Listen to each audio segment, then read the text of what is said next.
由南區民德里辦公處佮社區發展協會共同主辦的水高社冠春年會大家，上午佇個志開國小鬧熱的固定表演，為活動來揭開序幕，包括副市長江林煌、南區的區長、里長以及多位的議員民意代表，攏到場出席，場面鬧熱。今天非常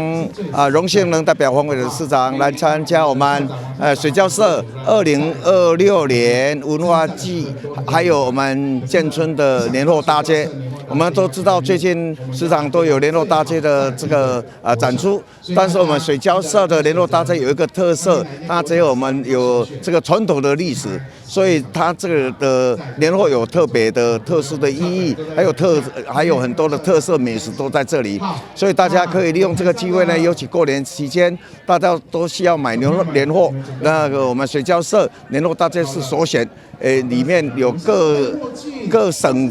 份的這個美食都在這裡，也有台灣的美食，所以也希望說我們市民朋友大家能把握機會來我們水交社走走逛逛